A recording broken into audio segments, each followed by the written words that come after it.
রব্বুল আলামিন আপনার আমার রাসূলকে আল্লাহ রব্বুল আলামিন মেরাজ করালেন। এই ধুলির ধরা থেকে রব্বুল আলামিন আল্লাহ রব্বুল আলামিনের আরশে আজিম পর্যন্ত সিদরাতুল মুনতাহায় নিয়ে রব্বুল আলামিন জান্নাত আর জাহান্নাম দেখিয়ে আল্লাহ রব্বুল আলামিন ধন্য করলেন একমাত্র আপনার আমার নবী সরকারে দো আলমকে।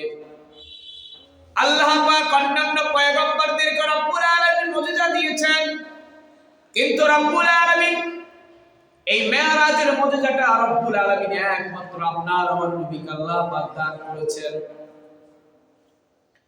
রব্বুল আলামিন আল্লাহ পাক কোন সময় মেরাজ করলেন আমার ভাইরা একটু খেয়াল করেন। শিবে আবু তালেবের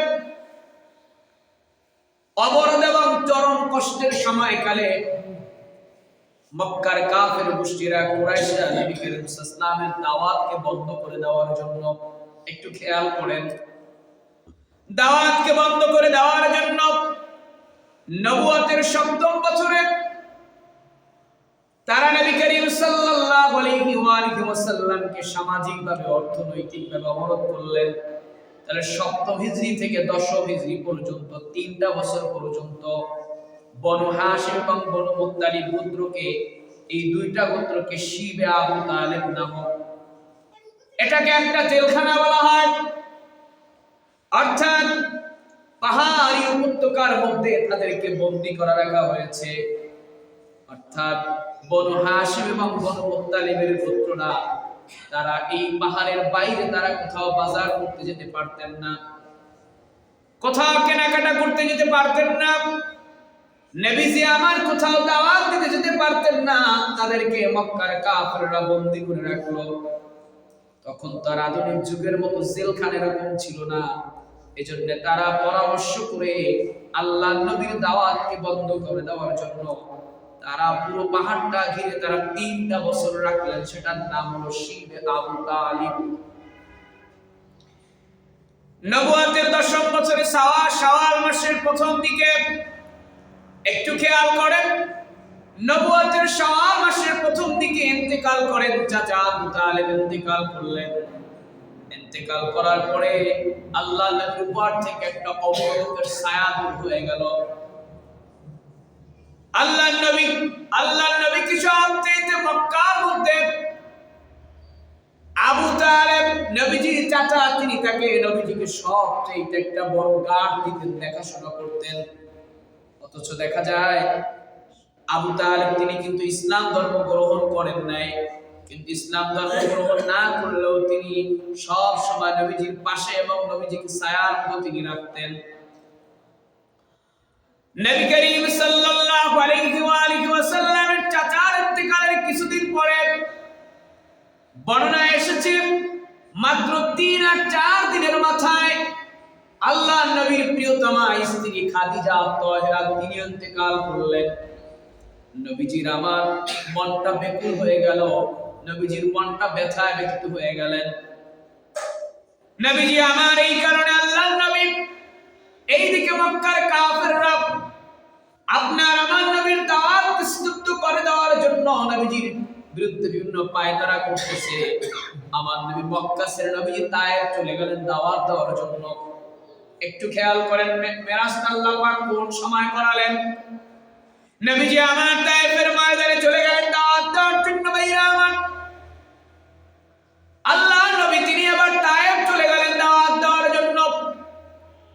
তায়েফের বাসীর লোকেরা আল্লাহর নবীর দাওয়াত তারা গ্রহণ করলো না, তারা উল্টো নবী করিম সাল্লাল্লাহু আলাইহি ওয়াসাল্লামের গায়ে পাথর এবং বিভিন্ন কিছু তারা নিক্ষেপ করলেন। বরঞ্চ তারা নবীজিকে ধিক্কার জানালেন।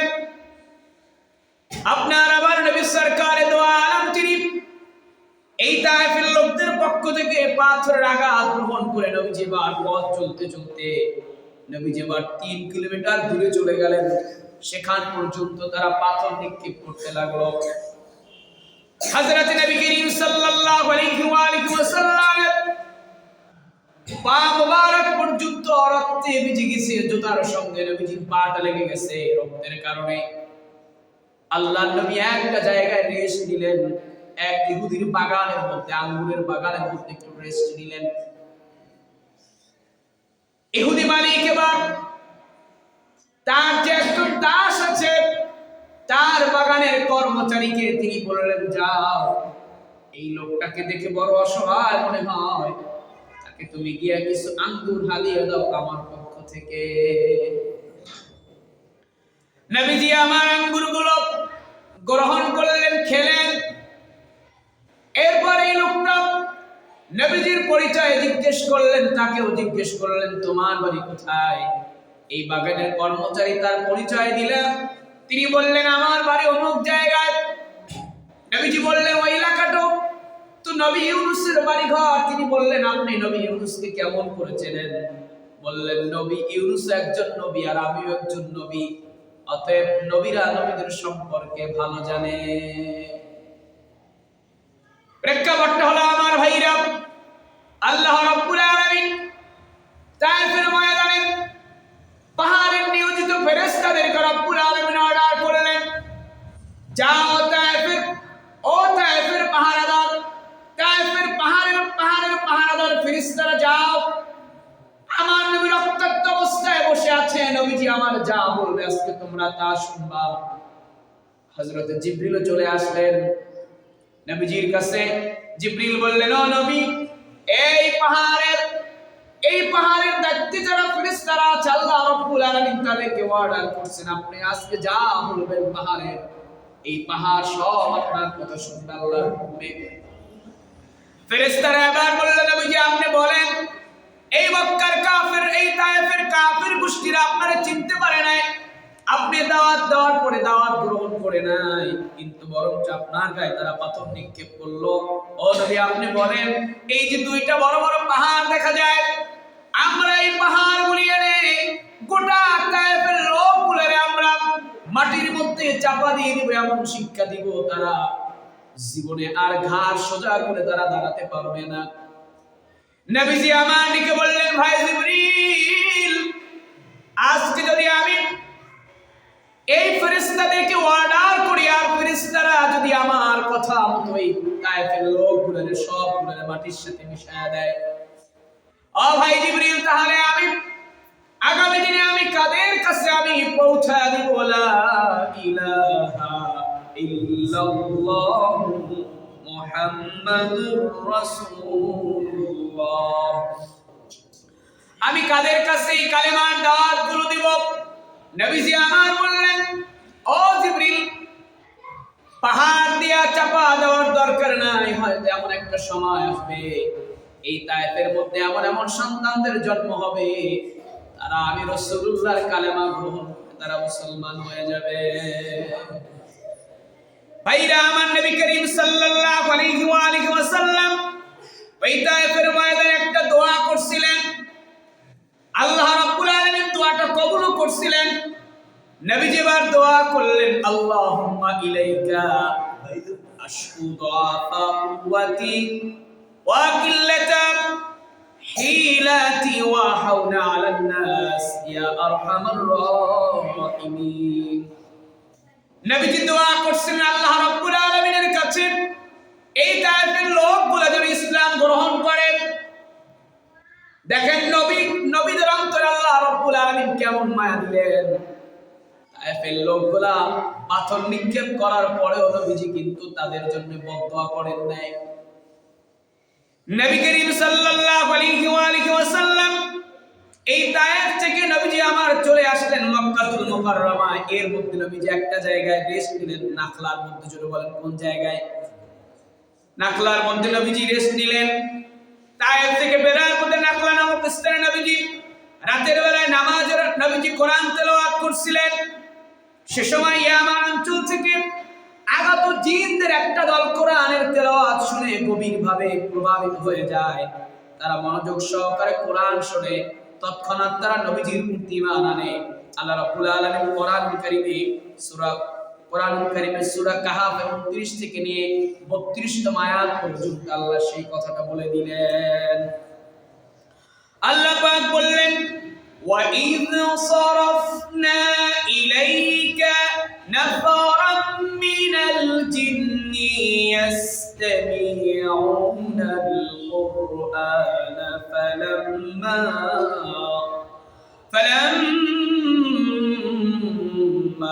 حَضَرُوهُ قَالُوا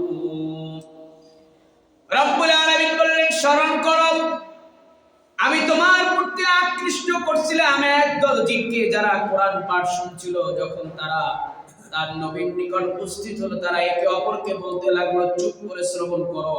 যখন কোরআন পাঠ সমাপ্ত হলো, তখন তারা তাদের সম্প্রদায়ের নিকট ফিরে গেল এবং সতর্ককারী রূপে জিনেরা নবী করিম সাল্লাল্লাহু আলাইহি ওয়া আলিহি ওয়াসাল্লামের কোরআনুল কারীমের তেলাওয়াত শুনে তারা নবীজির প্রতি ঈমান আনলেন। এরপর নবীজি মক্কার দিকে রওনা করলেন। মক্কায় গিয়ে নবীজি যখন নিরাপত্তাহীনতায় ভুগতেছিলেন, আল্লাহর নবী মক্কার লোকদের কাছে নবীজির নিরাপত্তা চাইলেন। তখন নবীজিকে ওই সময় নিরাপত্তা দিয়েছিল মুতাইম ইবনে আলী। তখন তিনি ইসলাম গ্রহণ করেন নাই। নবী করিম সাল্লাল্লাহু আলাইহি ওয়া আলিহি ওয়াসাল্লাম আল্লাহ রাব্বুল আলামিনের কাছে তায়েফবাসীর জন্য দোয়া করছিলেন। এই যে নবীজি মক্কায় চলে আসলেন, নবীজি মক্কায় চলে আসার পরে নবীজি এরপরে যখন মক্কাকে বিজয় করলেন, মক্কা বিজয়ের আগেই তায়েফের লোকগুলা ইসলাম গ্রহণ করছিলেন। এটা কার দোয়া জোরে বলেন? নবীজির দোয়া। তো নবীজিকে আল্লাহ পাক মেরাজটা করালেন এই সময়টাতে যখন নবী করিম সাল্লাল্লাহু প্রতি তায়েফের লোক, কাফেরের লোকেরা সবাই নবীজির প্রতি একেবারে ক্ষিপ্ত। এদিকে চাচা ইন্তেকাল, নবীজির প্রিয় বিবিও ইন্তেকাল করলেন এমন একটা সময়। আর সেই বছরটা হচ্ছে নবুয়তের 10ম বছর, যেটাকে সিরাতের ভাষায় বলা হয় আমুল হুজুন। আমুল মানে বছর, আর হুজুন মানে দুঃখের বছর। হুজুন মানে কি বলেন?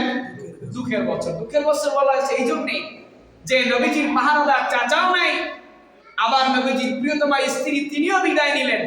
আবার এইদিকে নবীজিকে 3টা বছর পর্যন্ত শিবে আবু তালেবে বন্দী করলো মক্কার কাফেররা। আবার নবীজি সেখান থেকে বের হয়ে চলে গেলেন তায়েফের ময়দানে দাওয়াত দিতে। সেখানে আবার তারা নিক্ষেপ করলেন পাথর। এজন্য আল্লাহ রাব্বুল আলামিন সেই বছরটাকে বলেছেন আমুল হুজুন। এই বছরই নবীজিকে আল্লাহ রাব্বুল আলামিন সান্ত্বনা দেওয়ার জন্য আল্লাহ পাক রব্বুল আলামিন তার হাবিবের মনের বেদনা লাঘবের জন্য, নবীজির মর্যাদাকে আরো বৃদ্ধি করার জন্য, নবীজির দাওয়াতের পথে ধৈর্য অবিচলতা শিক্ষা দিতে এবং নবীজির প্রিয় উম্মতের জন্য সালাত দেওয়ার জন্য, 5 ওয়াক্ত সালাত হাদিয়া দেওয়ার জন্য আল্লাহ পাক তার নবীকে ডেকে নিলেন তার একান্ত কাছে, যেটাকে বলা হয় মেরাজুন নবী সাল্লাল্লাহু আলাইহি ওয়াসাল্লাম। কোরআনুল কারীমের সূরা বনী ইসরাঈলের 17 নম্বর সূরা রব্বুল আলামিন বলেন 1 নম্বর আয়াত, আল্লাহ পাক বলেন সুবহানাল্লাযী আসরা বিআবদিহি লাইলাম মিনাল মাসজিদিল হারামি ইলাল মাসজিদিল আকসাল্লাযী বারাকনা হাওলাহু লিনুরিয়াহু মিন আয়াতিনা। আল্লাহ রাব্বুল আলামিন দুনিয়ার সমস্ত লোকদের মুখ আল্লাহ পাক বন্ধ করলে একটা শব্দ দিয়ে, অর্থাৎ দুনিয়ার লোকেরা বলবে নবীজি এই সমস্ত কিছু গ্যালাক্সি, ব্ল্যাক হোল, নেপচুন সবগুলো ভেদ করে তিনি কেমন করে প্রথম আসমান পাড়ি দিয়ে দ্বিতীয় আসমান, তৃতীয় আসমান, চতুর্থ আসমান পাড়ি দিয়ে সিদরাতুল মুনতাহা পর্যন্ত কেমনে গেলেন। আল্লাহ পাক প্রথমে সুবহানাল্লাযী শব্দটা ইউজ করেছেন, অর্থাৎ আল্লাহ বুঝিয়েছেন এই সব কিছু তিনি তৈরি করেছেন তিনি মহান আল্লাহ, আর নবীর মেরাজটাও করেছেন সেই মহান আল্লাহ। আবার অনেকে বলতে চায় লাইলান, অর্থাৎ আল্লাহ রাব্বুল আলামিন নবীজিকে যে মেরাজ করালেন রাতের পুরো অংশটা আল্লাহ পাক ব্যবহার করেন না, রাতের কিয়াম অংশ লাইলান, অর্থাৎ রাতের অর্ধ অংশ আল্লাহ পাক, কিছু অংশ, পুরো অংশ না। এখানে অনেকে বলে যে কিছু অংশে নবীজি ভ্রমণ করলেন আর দুনিয়ার পুরো মানুষ এটা বুঝতে পারলো না কেমন করে। এটার উদাহরণ আপনি দেখেন আমাদের পৃথিবীতে আপনি তাকান, দেখবেন একজন প্রেসিডেন্ট যখন আগমন করে কোনো এলাকায়, দেখবেন যে ওই এলাকার সমস্ত গাড়ি এবং যা আছে সব বন্ধ, ঠিক কিনা বলেন? সব বন্ধ, নিরাপত্তার, তারা বলে যে নিরাপত্তার চাদরে আজকে ঢাকা শহরকে ঢেকে দেওয়া হয়েছে, ঠিক কিনা? এই যে তারেক রহমান সাহেব আগমন করলেন, দেখছেন না, পুরো ঢাকা শহর একেবারে কি নিরাপত্তার চাদরে ঢেকে দেওয়া হয়েছে। তো নবী করিম সাল্লাল্লাহু আলাইহি ওয়াসাল্লাম আল্লাহ রাব্বুল আলামিনের কাছে স্পেশাল মেহমান হয়ে যাচ্ছেন মেরাজে। আল্লাহ রাব্বুল আলামিনও সমস্ত পৃথিবীর আণবিক গতি এবং বার্ষিক গতিকে আল্লাহ রাব্বুল আলামিন বন্ধ করে দিয়ে সমস্ত কার্যক্রমকে আল্লাহ রাব্বুল আলামিন কিছু সময়ের জন্য বন্ধ করে দিয়েছেন। রাত আর দিনের কার্যক্রমকে আল্লাহ রাব্বুল আলামিন স্টপ করে দিয়ে তার হাবিবের মেরাজ করিয়েছেন। যখন আল্লাহ রাব্বুল আলামিনের হাবিব আবার দুনিয়ায় চলে আসছেন, আল্লাহ রাব্বুল আলামিন আবার সবকিছুর গতিকে আল্লাহ রাব্বুল আলামিন অন করে দিয়েছেন। সুবহানাল্লাহ। নবীজি যে মেরাজে ওযু করে গেছেন, নবীজি এসে দেখছেন যে উযুর পানিটা এখনো গড়াচ্ছে। সুবহানাল্লাহ। এটা কেমনে? অর্থাৎ আল্লাহ পাক সবকিছুর গতি আল্লাহ বন্ধ করে দিয়েছেন, এজন্য। সুবহানাল্লাহ। বন্ধুরা আমার, ভাইরা আমার, আল্লাহর নবী উম্মে হানির ঘরে ঘুমন্ত আছেন। হযরত জিবরিল উম্মে হানির ঘরের ছাদকে ভেদ করে আল্লাহর নবীকে নিয়ে এবার তিনি হাতিমে কাবায় চলে গেলেন, মসজিদে হারামের পাশে চলে গেলেন। আপনার আমার নবীকে মসজিদে হারামের পাশে নিয়ে জিবরিল এবার নবীজির ওপেন হার্ট সার্জারি করলেন, অর্থাৎ বুকের মাঝখান থেকে চিরে পুরো নাভি পর্যন্ত চিরে ফেললেন। পুরো নাভি পর্যন্ত চিরে আল্লাহর নবীর সবকে সদর করলেন তিনি। নবী করিম সাল্লাল্লাহু আলাইহি ওয়াসাল্লাম হাদিসের মধ্যে বলেছেন, ফুরিজা সাকবাহু বাইতি ওয়া আনা বিমাক্কাতা ফানাযালা জিবরিল ফারাজা সাদরি সুম্মা গসালাহু বিমা zamzam সুম্মা জাআ বিতসতাতি মিন যাহাবি মুমতালি হিকমাতান ওয়া ঈমানাও ফাআফরাহা ওয়া ফি সাদরি। হযরত আনাস থেকে বর্ণনা, তিনি বলেন আবু যার রাদিয়াল্লাহু হাদিস বর্ণনা করতেন যে রাসূল পাক সাল্লাল্লাহু আলাইহি ওয়াসাল্লাম বলেছেন, লাইলাতুল মিরাজে আমার ঘরের ছাদটা উন্মুক্ত করা হয়েছিল। এখানে আমার ঘর বলতে নবীজি যেই ঘরে ঘুমন্ত ছিলেন সেই ঘরের কথা। নবীজি বলেন ছাদটা উন্মুক্ত করা হলো। নবীজি বলেন তখন আমি মক্কার মধ্যে ছিলাম। তারপর জিবরিল আলাইহিস সালাতু ওয়াস সালাম অবতরণ করলেন এবং আমার বক্ষ বিদীর্ণ করলেন। এরপর তিনি জমজমের পানি দ্বারা তা ধুইলেন। এরপর হিকমত, ঈমান, জ্ঞান আর বিশ্বাস দ্বারা পূর্ণ একখানা সোনার দস্তরি নিয়ে আসলেন, তা আমার বক্ষের মধ্যে তিনি ঢেলে দিলেন। নবীজির সিনা চাক করে জিবরিল নবীজির হাড়টাকে বের করে জমজমের পানি দ্বারা, কোন জায়গার পানি বলেন? এই যে আমরা হাজী সাহেবরা যে পানিগুলো নিয়ে আসেন, বরকতের পানি, জমজমের পানি, এই জমজমের পানি দ্বারা নবীজি সিনাকে চাক, হাড়কে পরিষ্কার করলেন। এরপরে জিবরিল নবীজি বলছেন যে একটা বাটিতে ঈমান আর হিকমত নিয়ে আসা হলো, আমার মধ্যে ঈমান আর হিকমত দিয়ে পূর্ণ করে দেওয়া হলো। সুবহানাল্লাহ।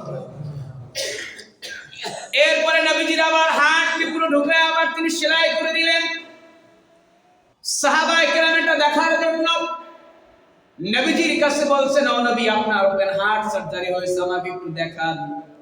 নবীজি অনেক সাহাবীদেরকে দেখিয়েছেন, দেখো এরকম নবীজির ওপেন হার্ট সার্জারি 4 বার হয়েছে। যেটা বলেন কয়বার? 4 বার হয়েছে।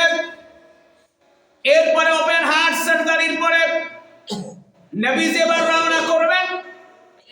হযরত জিবরিল নবী করিম সাল্লাল্লাহু আলাইহি ওয়াসাল্লামের জন্য একটা বাহন আনলেন।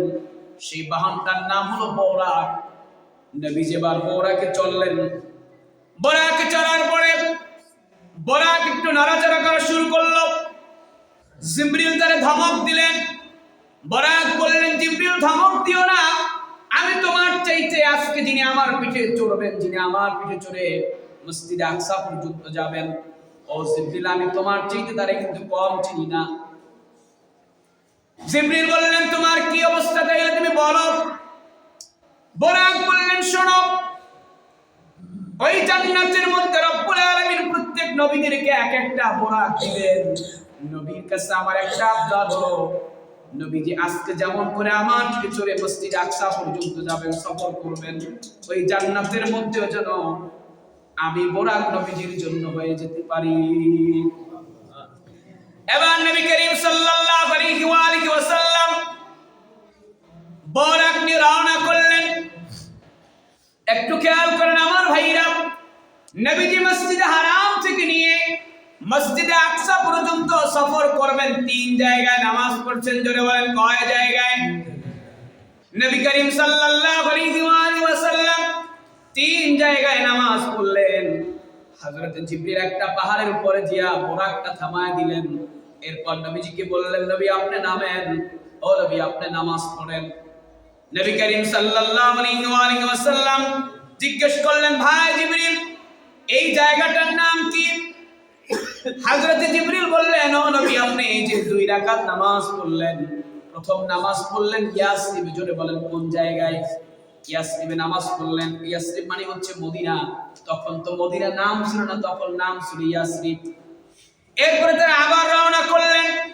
আবার একটু যাওয়ার পরে জিবরিল বললেন, নবীজি নামেন, আবার 2 রাকাত নামাজ পড়েন। এবার নবীজিকে বললেন, ও নবী আপনি যেই জায়গায় নামাজ পড়লেন এইটার নাম হলো তুরে সাইনা। আর এই তুরে সাইনায় মুসা আলাইহিস সালাতু ওয়াস সালামের সাথে আল্লাহ রাব্বুল আলামিন কথা বলেছেন। হাইসু কাল্লামাল্লাহু আযজা ওয়া জাল্লা মুসা আলাইহিস সালাম। এবার তারা আবার রওনা করলেন। আবার কিছু দূর যাওয়ার পরে জিবরিল বললেন, ও নবী আপনি নামেন, আবার 2 রাকাত নামাজ পড়েন।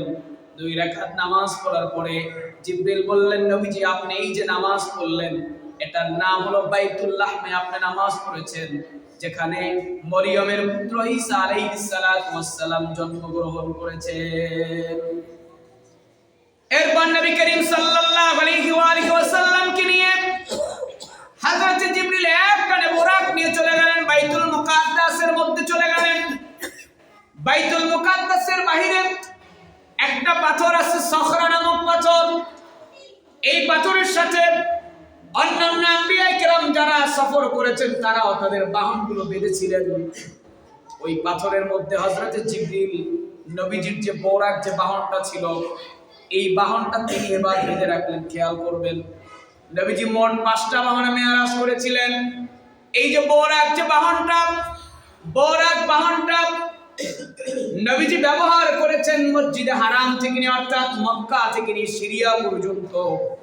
আর মসজিদে আকসার সাথে নবীজি বাহন যে বাইদা গেছেন, এরপরে যে উপরে গেছেন এটার নাম হলো সিঁড়ি, উর্দু সিঁড়ি। এরপরে হযরত জিবরিলের পাখা। এবার মোট 5টা বাহন। তো নবীজি আবার যখন চলে আসবেন মেরাজ থেকে, নবীজি এসে আবার ওই যে বাহন বাইদা গেছিলেন ওই বাহনে বোরাকে করে আবার নবীজি মক্কায় চলে আসবেন। একটু খেয়াল করেন আমার ভাইরা, এবার নবীজি বাহন বাঁধলেন।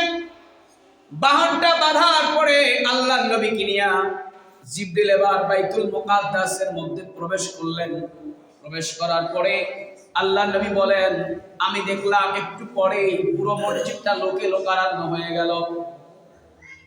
এই সৃষ্টির শুরু থেকে নিয়ে হযরত আদম থেকে নিয়ে ঈসা রূহুল্লাহ পর্যন্ত রব্বুল আলামিন যত পয়গম্বর রব্বুল আলামিন দুনিয়ায় পাঠিয়েছেন মানুষের হেদায়েতের জন্য, দাওয়াতের জন্য, আল্লাহ পাক সব নবীদেরকে আল্লাহ পাক দাওয়াত দিয়েছিলেন। আর সব নবীরাই নবীজিকে অ্যাকসেপ্ট করার জন্য হালাল সালাম জানানোর জন্য তারা সবাই বাইতুল মুকাদ্দাসে উপস্থিত। এখন বলবেন কেমন করে? আল্লাহ রাব্বুল আলামিন তাদের রূহগুলোকে হাজির করেছিলেন, কারণ তারা কেউ তো দুনিয়ায় ছিলেন না। এরপর নবীজি বললেন, একজনে আযান দিল আর একজনে ইকামত দিল। নবীজি বললেন, আমরা সবাই দাঁড়ানো ছিলাম। সব নবীরা পুরো মসজিদের মধ্যে দাঁড়ানো, কে ইমাম হবে? নবীজিও বললেন, আমিও দাঁড়াই রইলাম, কি ইমাম হবে? হযরত জিবরিল বললেন, হযরত জিবরিল নবীজির হাত ধরে বললেন, ও নবী আজকে এই জায়গার ইমাম হচ্ছেন আমি, আপনি হবেন। আপনাকে সমস্ত নবীদের উপরে পাওয়ার দিবেন, আপনি সমস্ত নবীদের সভাপতি, এটা আল্লাহ রাব্বুল আলামিন আজকে প্রমাণ করাবেন নামাজের মাধ্যমে।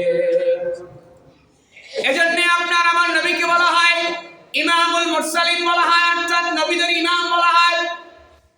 একবার নবী করিম সাল্লাল্লাহু আলাইহি ওয়াসাল্লাম তিনি বাইতুল মুকাদ্দাসের মধ্যে ইমামতি করলেন। সিরাতে মুস্তাফার প্রথম খণ্ডের মধ্যে 331 পৃষ্ঠার মধ্যে এই ঘটনাটা লেখা আছে। নবী করিম সাল্লাল্লাহু আলাইহি ওয়াসাল্লাম বাইতুল মুকাদ্দাসের মধ্যে সমস্ত নবীদেরকে নিয়ে নামাজ পড়ার পরে রব্বুল আলামিন নবীজির কাছে পাঠালেন দুধ আর মধু পাঠালেন। এরপর নবীজিকে আল্লাহ পাক ওই জায়গায় আপ্যায়ন করলেন, দুধ আর মধু দিলেন। নবী করিম সাল্লাল্লাহু আলাইহি ওয়াসাল্লাম দুধটা গ্রহণ করলেন। দুধটা গ্রহণ করার পরে নবীজি বললেন, একটা লোক আওয়াজ দিয়া বলল, ও জিবরিল, নবীজি যে দুধ গ্রহণ করলেন, অর্থাৎ নবীজি ফিতরাতের উপরে আছে, অর্থাৎ নবীজির উম্মতরা কোনোদিন পথহারা হবেন না। এরপর নবী করিম সাল্লাল্লাহু আলাইহি ওয়াসাল্লামকে নিয়ে হযরত জিবরিল এবার তিনি আসমানে ভ্রমণ শুরু করবেন। জোরে বলেন কোন জায়গায়? আসমানে। মুসলিম শরীফের বর্ণনা, সুম্মা আরাজা বিনা ইলাস সামাই ফাস্তাফতাহা জিবরিল ফাকিলা মান আনতা ক্বালা জিবরিল قال ومن معك قال محمد قيل وقد بعث إليها قال قد بعث إلى ففتح لنا فإذا أنا بآدم فرحبا بي وعاداني بخير। হযরত জিবরিল নবী করিম সাল্লাল্লাহু আলাইহি ওয়াসাল্লাম কে নিয়ে মসজিদে আকসার নামাজ শেষ করে নবীজি এবার দুধের আপ্যায়ন শেষ করে এবার জিবরিলকে নিয়ে নবীজি এই যে রওনাটা করলেন, এটার নাম হলো 2 নাম্বার বাহন। কয় নাম্বার বলেন? 2 নাম্বার বাহনের নাম হলো উর্দু সিঁড়ি। এই উর্দু সিঁড়িতে করে নবীজি এবার রওনা করলেন। আল্লাহর নবী এক টানে চলে গেলেন প্রথম আসমানে। প্রথম আসমানে যাওয়ার পরে নবীজির সাথে দেখা হলো হযরত আদম আলাইহিস সালামের সাথে। খেয়াল করবেন, 7টা আসমান নবীজি ভ্রমণ করলেন। একটু বলে নেই বেসিকটা। প্রথম আসমানে আল্লাহ রাব্বুল আলামিন রাখলেন আদি পিতা আদম আলাইহিস সালাতু ওয়াস সালামকে, আর 7ম আসমানে রব্বুল আলামিন রাখলেন আপনার আমার সবার জাতির পিতা ইব্রাহিম আলাইহিস সালাতু ওয়াস সালামকে। এখানে মুফাসসিরিন ইকরাম ব্যাখ্যা করেছেন, নবীজির জন্য আল্লাহ পাক 2 জায়গায় 2 জন পিতাকে রাখলেন, অর্থাৎ ছেলে যেন নবীজি যেন ভয় না পায়, অর্থাৎ 2 জায়গায় 2 বাবা। সুবহানাল্লাহ বলেন। প্রথম আসমানে হচ্ছে আদি পিতা, তিনি নবীজির আদি পিতা, আবার আমাদেরও আদি পিতা। আবার 7ম আসমানে শেষ জায়গায় রাখলেন ইব্রাহিম আলাইহিস সালাম, তিনি হলেন জাতির পিতা। সুবহানাল্লাহ বলেন। দেখেন, আল্লাহ ইচ্ছে করলে ইব্রাহিমকে 5ম আসমানে রাখতে পারতেন না?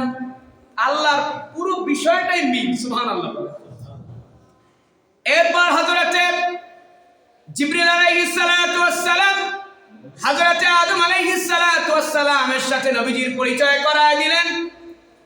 নবী করিম সাল্লাল্লাহু আলাইহি ওয়াসাল্লাম বললেন, আমাকে আদম আলাইহিস সালাম মোবারকবাদ জানালেন, এবং হযরত নবী করিম সাল্লাল্লাহু আলাইহি বললেন, আমি একটা ঘটনা দেখতে পেলাম।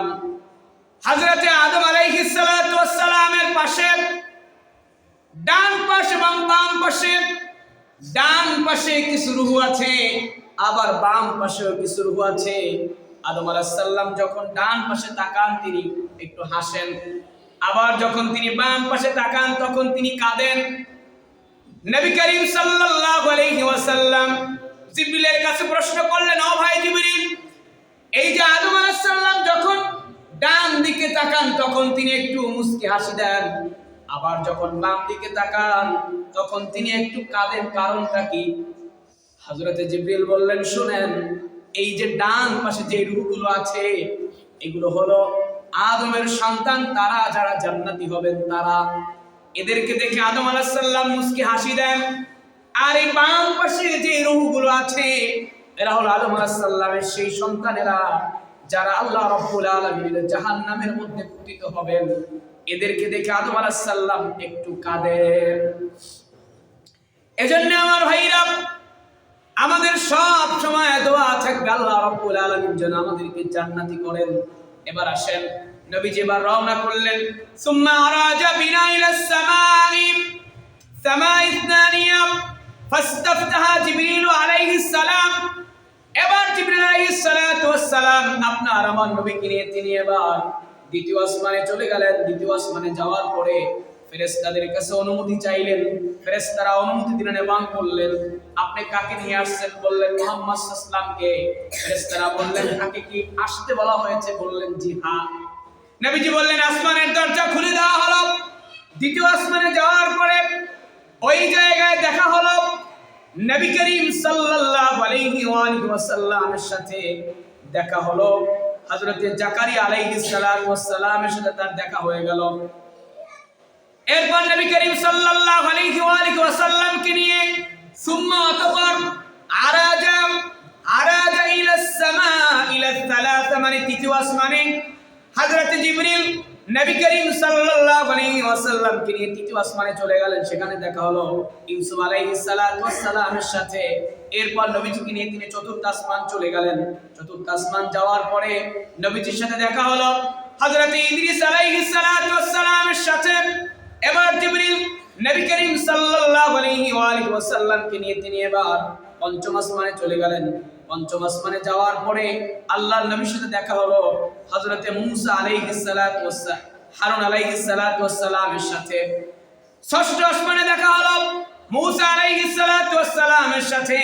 আর সপ্তম আসমানে দেখা হলো জাতির পিতা ইব্রাহিম আলাইহিস সালামের সাথে।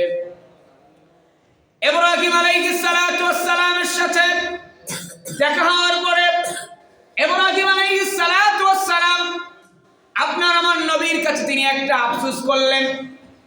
বললেন, দেখো, সমস্ত নবীদের শেষে আপনি আগমন করেছেন, আর আল্লাহ রাব্বুল আলামিন আপনার ভাগ্যটা এবং আপনার উম্মতের ভাগ্যটা আল্লাহ পাক এত দিয়েছেন যে সবচাইতে জান্নাতের মধ্যে আপনি এবং আপনার উম্মতের আগে কোন নবী এবং কোন নবীর উম্মতেরাও ঢুকতে পারবে না। আল্লাহ রাব্বুল আলামিন এই সম্মান আর মর্যাদা দিয়েছেন আমাদেরকে এবং আমাদের নবীকে। আল্লাহ পাক সুবহানাল্লাহ পড়েন। এরপরে নবীজিকে নিয়ে হযরত জিবরিল সিদরাতুল মুনতাহায় গেলেন।